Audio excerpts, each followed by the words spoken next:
Bonjour tout le monde, j'espère que vous allez bien. Ça fait un moment que j'ai pas fait de vidéo, je sais, je devais faire des reviews de BMF, mais vu que la saison me hype pas plus que ça pour l'instant, je me suis dit que les lives étaient suffisants pour l'instant en tout cas. Mais vous inquiétez pas, si dans la série il se passe des trucs de fou, je ferai bien évidemment une vidéo. Bon, maintenant que c'est dit, on peut commencer la vidéo review du trailer de la saison 3 de Power Book de Ghost. Je sais qu'on a déjà théorisé sur le live avec Evans et notre invité Ashraf, mais il reste quelque chose à dire. Donc, tu connais la chanson. Si tu n'es pas à jour, je t'invite à quitter la vidéo et revenir plus tard quand cela sera fait. Sur ce, on peut commencer.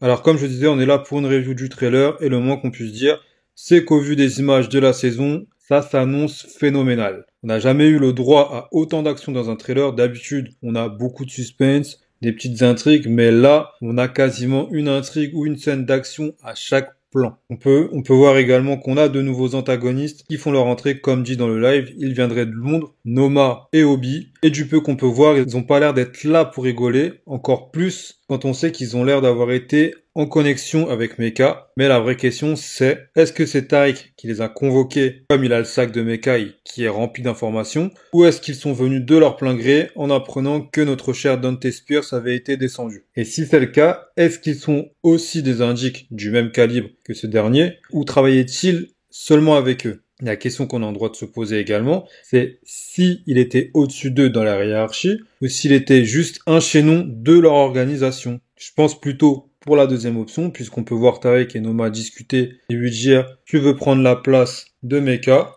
Donc je pense qu'il était juste un pion dans l'organisation. En tout cas, j'ai hâte de savoir ce qu'ils valent vraiment et de voir quelle est leur véritable place dans l'orga et dans la série également. Passons à Tariq qui va devoir gérer plusieurs problèmes en même temps. La mort de Zeke dans un premier temps qui va sûrement l'affecter, vu qu'ils étaient assez proches. La relation à venir avec les Terrada qui a l'air de s'être inversée. Il était à leur botte, mais dans le trailer, on a une réelle impression que c'est lui qui a pris le dessus dans le business. Il va également devoir gérer la trahison des filles par rapport à Lorraine. Il va d'ailleurs avoir une confrontation entre les deux et ça n'a pas l'air de bien se dérouler puisqu'elle lui pose la question qu'est-ce que tu veux Tariq avant de lui montrer son arme à sa taille. Ça s'annonce bien électrique tout ça. Il va devoir gérer également sa relation avec Brayden qui lui était malgré lui dans la mort de Lorraine, même si je rappelle qu'on n'a toujours pas vu le corps, en tout cas encore. Mais au vu du trailer, une bagarre va éclater entre les deux, mais leur relation n'a pas l'air d'être plus atteinte que ça, puisqu'on peut voir Tariq sauver Brayden en tuant un homme de sang-froid dans la rue. Donc pour eux, je m'inquiète pas, mais il va falloir s'attendre à voir deux persos beaucoup plus dark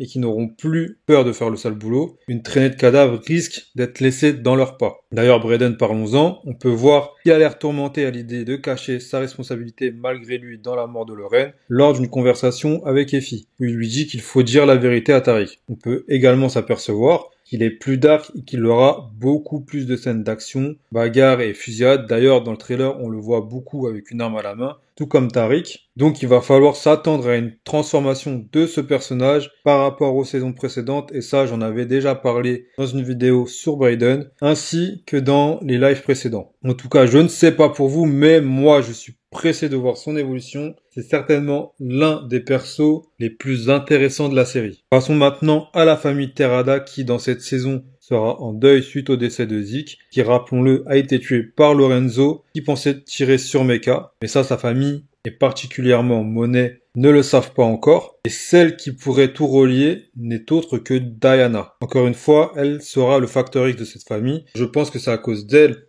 que sa famille finira par imploser. À l'heure actuelle, Monet a aucun moyen de remonter jusqu'à Lorenzo si lui ne fait pas d'erreur, même si on voit dans le trailer qu'il n'a pas l'air serein quand Monet prend le flingue pour tirer sur une personne qu'on ignore pour l'instant, et on le voit également se faire tabasser par une bande. Et comme je l'avais dit dans le live, est-ce qu'il se fait tabasser par une bande adverse ou par des hommes de Monet? Ça sera l'une des grandes questions de cette saison.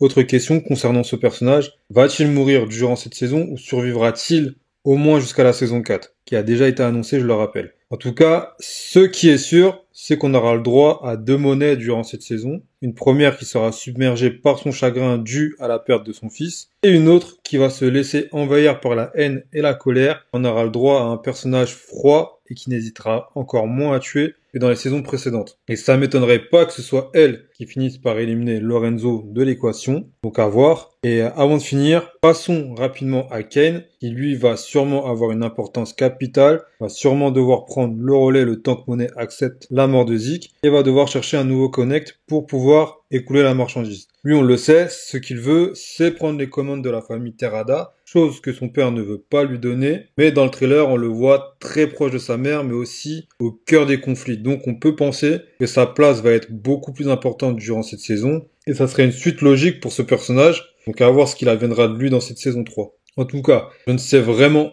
pas pour vous, je sais, je me répète, mais ce trailer m'a vraiment hypé et je suis pressé de voir cette nouvelle saison qui débute le 17 mars et elle sera à ne pas douter basée sur les meurtres, la trahison, les alliances. Je suis vraiment pressé et c'est sur ces quelques mots que je vous annonce que la vidéo touche à sa fin. Mais avant ça, n'hésitez pas à me dire ce que vous avez pensé de cette review en laissant un petit commentaire et un petit like si vous avez aimé. N'hésitez pas à partager vos théories sur cette prochaine saison. On se retrouve dimanche pour un live sur BMF pour ceux qui regardent. Sinon les autres, je vous dis à la prochaine pour une nouvelle vidéo. D'ici là, portez-vous bien, prenez soin de vous et de vos proches et à plus les gars.